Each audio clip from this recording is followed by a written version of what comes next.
Good morning, friends. Happy Monday. Welcome to another, I guess it's still Monday motivation, just Monday discussions, Monday something with Dub. And hope you all are well. You want me to throw the ball, buddy? He's got this ball. Yeah, you can hear him.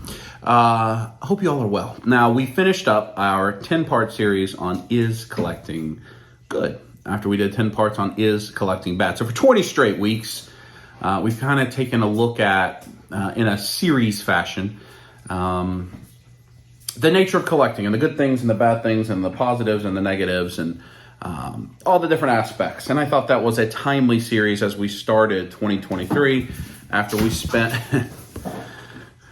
He's very excited to go get the ball. Sorry, it shook the camera. As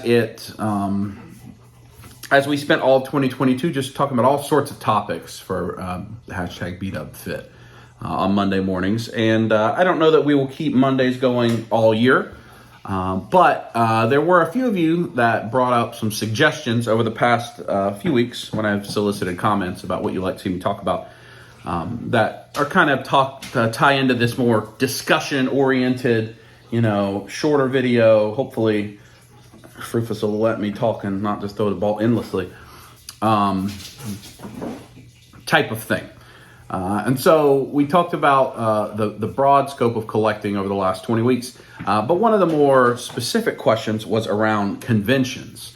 And I think it was Kent. And Kent, I'm sorry if I forgot it was you. If it wasn't you, whoever it is, I'm sorry. But one of the good suggestions was, now you've got it caught in there with Mr. Ticklebottom. I'm talking to the people right now. I can't get it from Mr. Ticklebottom. You got to get it yourself. You can reach that.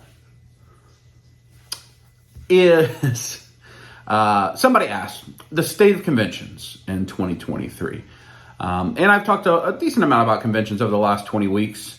But I thought maybe a little deeper dive this week would be thematic, as it is MomoCon week for us. And so all the content this week will kind of be geared around MomoCon. You'll see this video on the state of conventions on Monday. On Wednesday, you will get, I may call it a hunt video. Come here, yeah, you can come up here. I gotta get the ball. I gotta get it. Hold one moment. There. Silly puppy. Wednesday will be a dedicated MomoCon video that'll be like a toy hunting with Dub. But it won't be. It'll be like a mini Dub.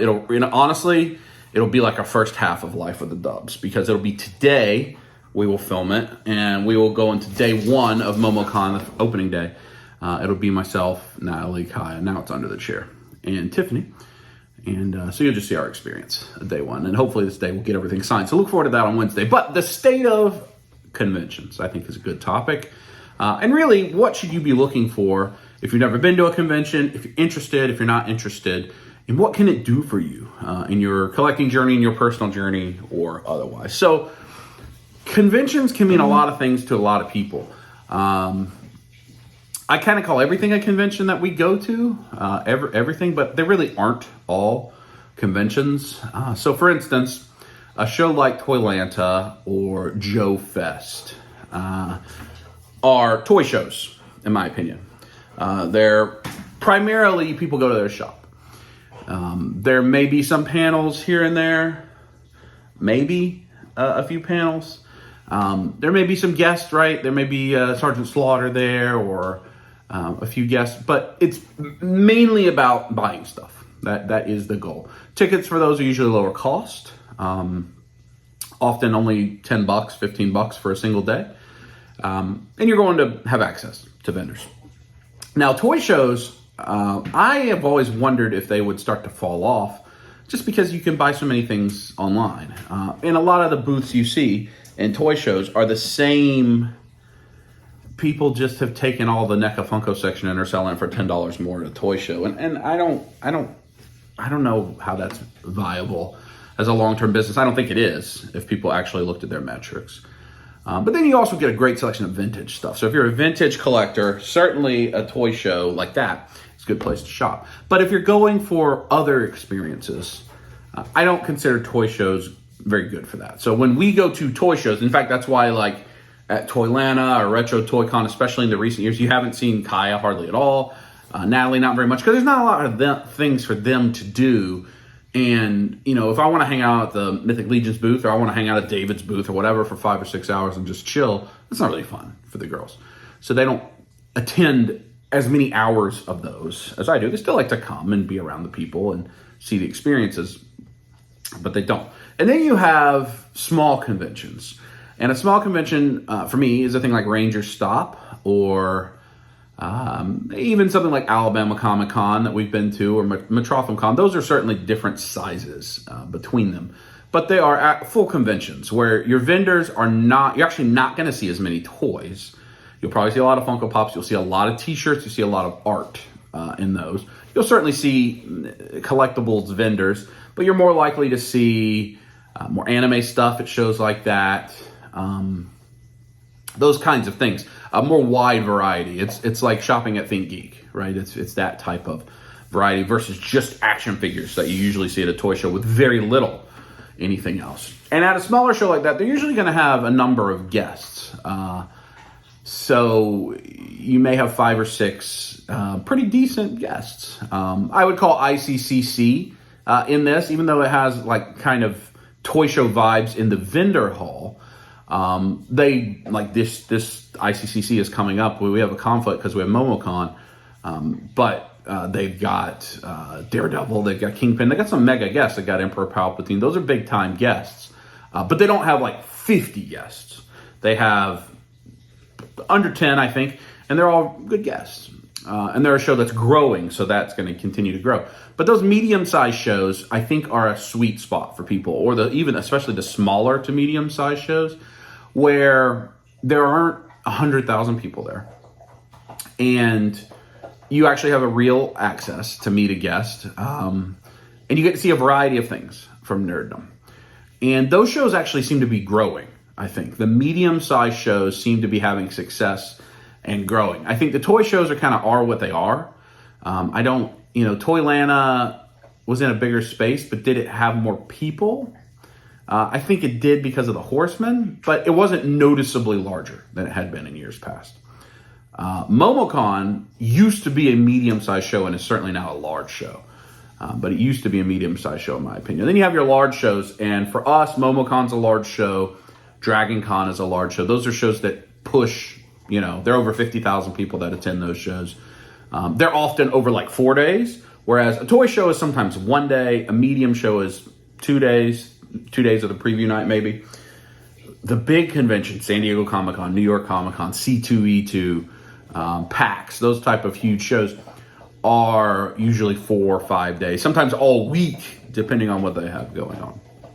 And those shows actually, in my opinion, seem to be declining, especially the Comic-Cons. They just don't seem to have the same attention that they used to have. Those shows are often driven by the companies. So San Diego Comic-Con, New York Comic-Con, those are corporate shows where you're going to see potentially the new trailer for a new Avengers movie, and Robert Downey Jr. is there because Disney's paying him to be there. It's part of his contract. Now, a show like Dragon Con or MomoCon are not. Those are private shows. So the people you see there aren't being paid by a corporation to be there. But when you get to a big show, you get everything. So small show may just be toy-based, may just be anime-based. It's usually very themed and doesn't have a lot else, a handful of things. Medium show kind of dabbles in a few categories, probably doesn't have everything. So like at ICCC, I don't think they have any video game stuff set up. Maybe they had a tiny bit. But they have, it's very Star Wars themed, but then they have other action figures and toys. You go to a thing like MomoCon, like we're going to this week, everything, right? So MomoCon is a animation con. It is anime, it is cartoons, it is video games. So things that are animated. So there would be, just like there's the voices from Dragon Ball Z, there are also voices from Mickey Mouse and Goofy and Halo all together. And they have extensive guests, 30 plus guests, voice actors, what have you. And they have not just the area you shop, but they have massive gaming areas with Twitch tournaments. And they have areas where you can build models and customize things. And they have areas where you can learn how to draw. And when you get to that level of a show, they have tons of panels. And in my experience, personally, The reason people go to those shows isn't to shop. Shopping is just part of the experience. You go for 4 days. You may shop only one of the days. I've been going to Dragon Con for 20 years, something like that.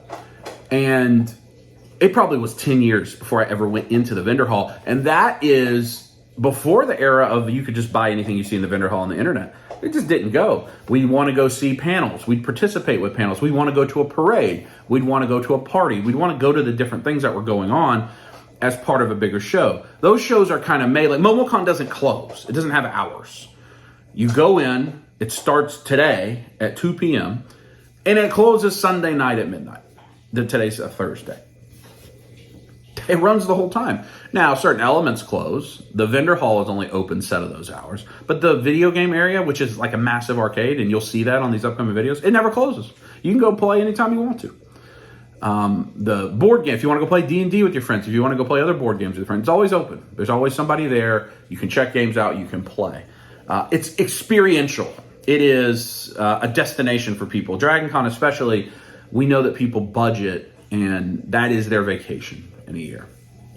And so I think defining that is helpful for people. So I don't think of a toy show the same way as I think of a big convention. Because it doesn't have the same, it's not the same thing. It's not the same audience. Most people are there to go shop, look at vintage toys, look at action figures.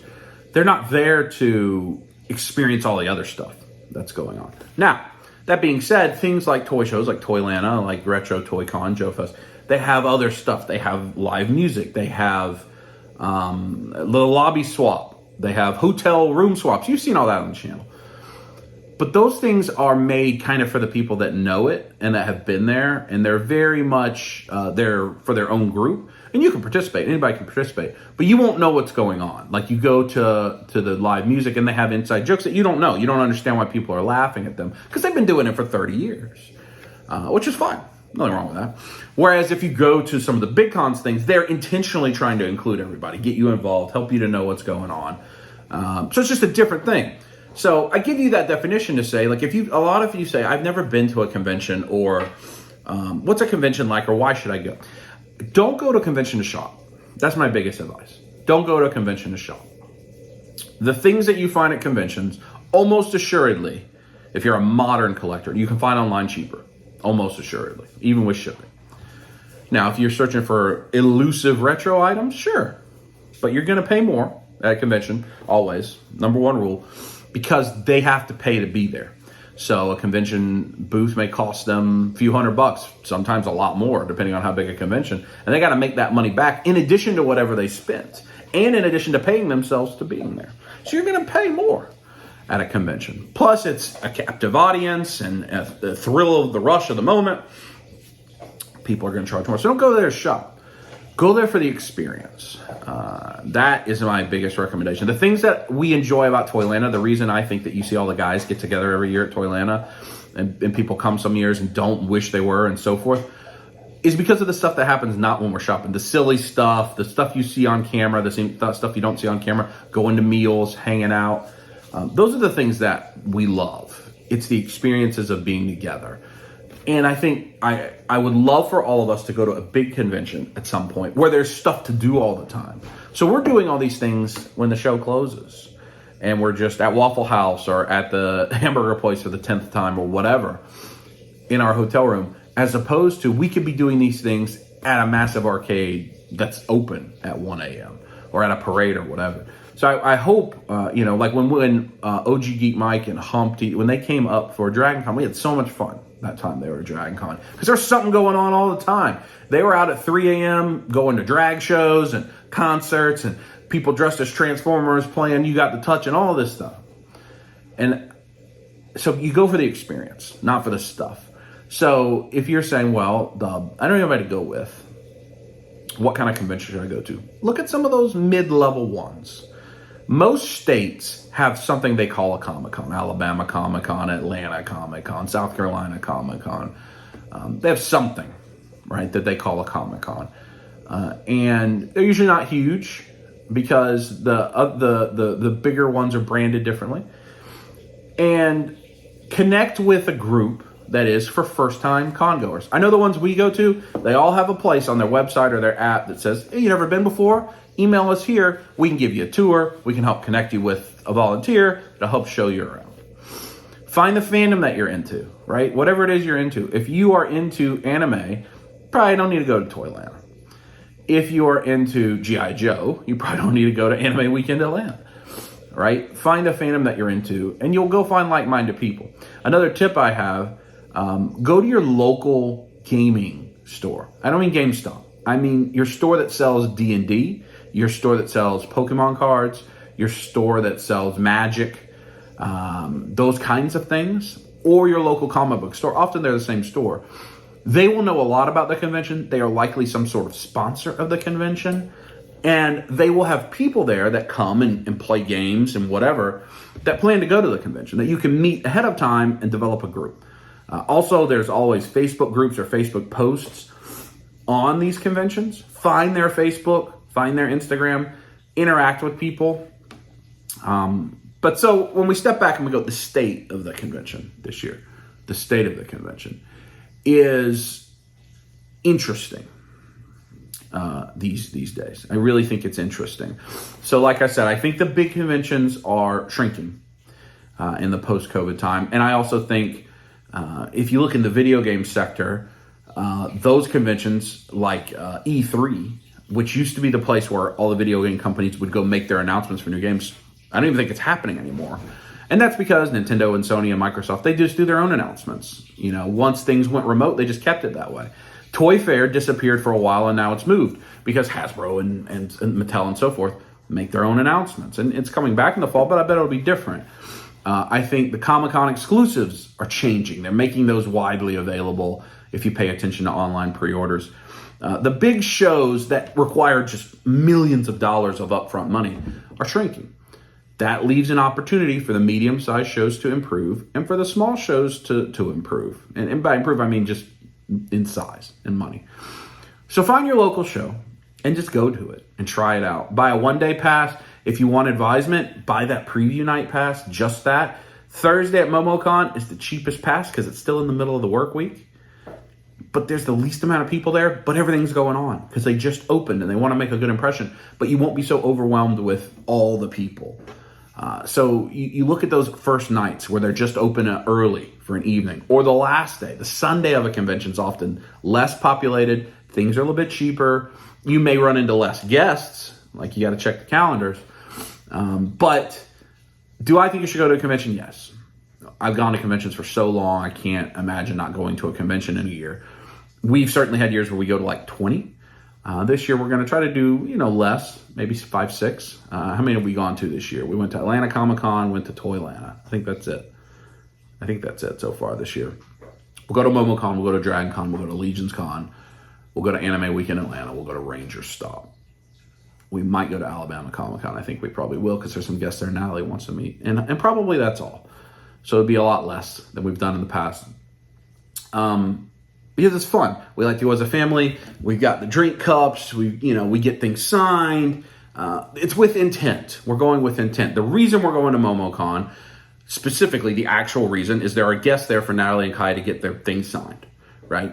But then that creates all these opportunities. We've got Tiffany coming. We've got Steve coming down. We got a lot of people we're going to see and hang out with. And so it just creates an opportunity, a gathering place, right? The dinner table, I'm sitting at the dinner table for this one. The dinner table is often the gathering place of the family. The convention is the gathering place of the collector. So I would encourage you, check out your local conventions. Start with a small one, start with a medium one. Just start with one that's local to you. Don't worry about having to get hotels and commute. Just say, okay, this is drivable, and I'm going to go for a few hours and check it out. And it's, not a huge cost. And see if you like it. And for those that I know in other countries, they don't have conventions as much. I certainly sympathize with that. I hope you enjoy our convention coverage. We really try to do a good job of showing you a lot of stuff that's happening, plus all our silliness at conventions. And a lot of that's coming this week. So that's my Monday video, kind of the update, the state of conventions, or like the way I view conventions, the way we view conventions. And so I hope you enjoyed it. Wednesday, MomoCon coverage. Sunday, MomoCon coverage. Next Monday, I don't know. I don't know if there'll be anything, but we'll find out together. Till then, squeeze it.